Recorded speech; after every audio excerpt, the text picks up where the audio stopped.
This is Krystal, the Teen and Adult Services Librarian, and thank you for joining me for this week's First Chapter Friday. Today I will be reading from V.E. Schwab's The Invisible Life of Addie Larue. Hope you enjoy.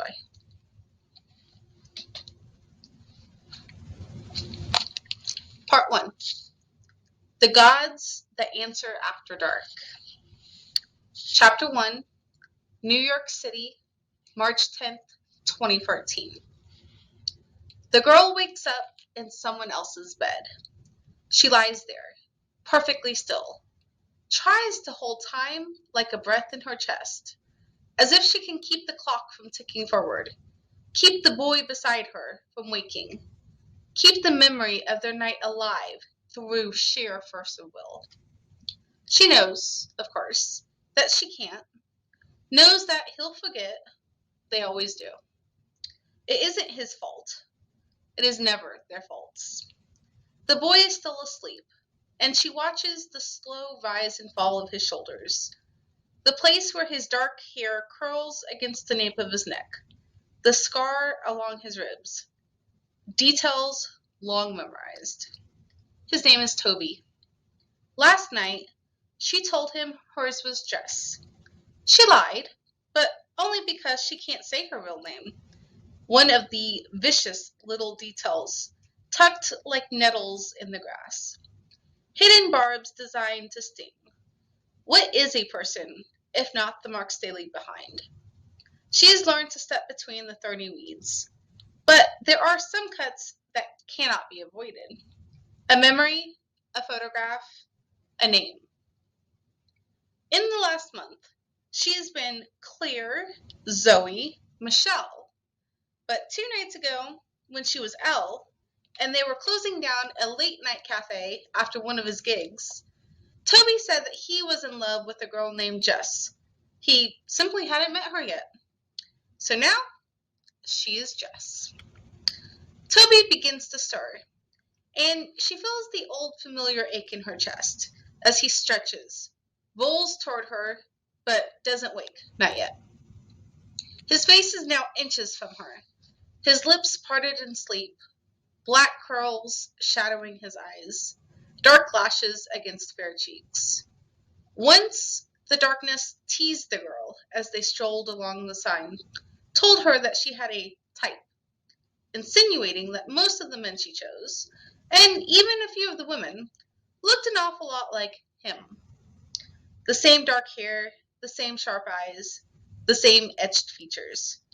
But that wasn't fair. After all, the darkness only looked the way he did because of her. She'd given him that shape, chosen what to make of him, what to see. Don't you remember, she told him then, when you were nothing but shadow and smoke? Darling, he'd said in his soft, rich way, I was the night itself.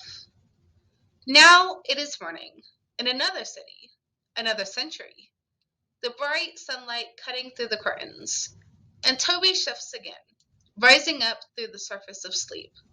And the girl who was, Jess, holds her breath again as she tries to imagine a version of this day where he wakes and sees her and remembers, where he smiles and strokes her cheek and says, "Good morning." But it won't happen like that.